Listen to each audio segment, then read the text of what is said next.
आता या मुलाखती झाल्यानंतर महानगरपालिकेमध्ये देखील एकही महानगरपालिका यांची निवडून येणार नाही आणि मुंबई महानगरपालिकेमध्ये देखील 150 पेक्षा जास्त महायुतीच्या जागा निवडून येतील। साहेब, आज एकनाथ शिंदे आणि संजय राऊत यांची भेट झालेली आहे। गेल्या अनेक महिन्यांपासून जी भेटीची प्रतीक्षा होती, आज भेटीत पाहावयास मिळाली विरोधात। मी एक सांगू का, माननीय एकनाथ शिंदे साहेब हे संवेदनशील मुख्यमंत्री होते, आता ते उपमुख्यमंत्री आहेत।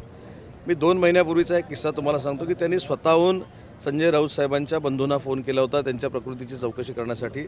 कोण कोणावर टीका करतंय किंवा ते आपल्यावर टीका करतायत म्हणून त्यांचं काहीतरी वाईट झालं पाहिजे अशा प्रवृत्तीचे एकनाथ शिंदे साहेब नाही आहेत आणि म्हणून ते आल्यानंतर आपल्याला जो वाडवडिलांनी संस्कार शिकवलेला आहे की समोरून एकही कुठची व्यक्ती आली, लहान व्यक्ती येऊ दे मोठी व्यक्ती येऊ दे, तर तिचं नमस्कार करून स्वागत करायचं।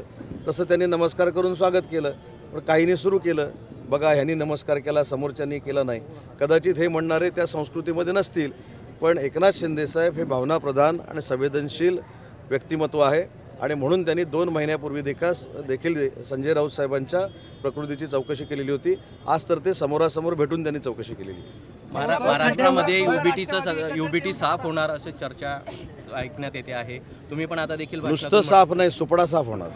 दोन्ही राष्ट्रवादी एकत्र येणार असल्याची चर्चा आहे। मी अनेक ठिकाणी सांगितलं,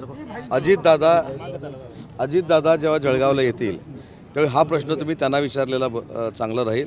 पवारसाहेब येतील त्यावेळी चांगला राहील, कारण त्यांच्या पक्षामध्ये मी काय कसं बोलू शकतो। परंतु घरामध्ये वादंग असू नये, राजकीय विषय किंवा राजकीय आपल्या संकल्पना हे वेगवेगळ्या असू शकतात, पण घरामध्ये वाद असू नये या मताचे आहोत। त्याच्यामुळे घरं जर दुभंगलेली जोडणार असतील तर आम्हाला आनंद आहे। उद्योगाचे आश्वासन दिले आता प्रत्यक्ष मात्र जळगावमध्ये उद्योग नाही, तरुणांना रोजगार नसल्यामुळे साहेब D+च नव्हतं, ते D+ आता आपण केलं आहे। पुढच्या वर्षी मला सांगा काही प्रकल्प नक्की या जळगावमध्ये आलेले आपल्याला दिसतील। तुम्ही म्हणालात राष्ट्रवादी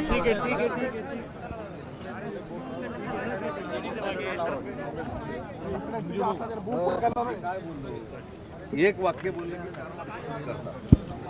ज्यावेळी गुलाबराव पाटील साहेबांनी घड्याळाची आठवण करून मला दिली तेव्हा मी त्यांना असं म्हटलं, घड्याळ मी नक्की त्याचा उल्लेख करणार आहे, कारण त्या घड्याळातच मी काही वर्षापूर्वी होतो, त्याच्यामध्ये आवडलं, माझं घड्याळावर प्रेम आहे। मी असं कुठं काय बोललो, काहीच बोललो नाही। घड्याळ मी विसरलेलो नाही याचा अर्थ निशाणी सांगताना गुलाबभाऊ जे मला कानात बोलले की घड्याळाचं पण नाव घ्या, त्याच्यावर मी असं बोललो, मी घड्याळातच होतो।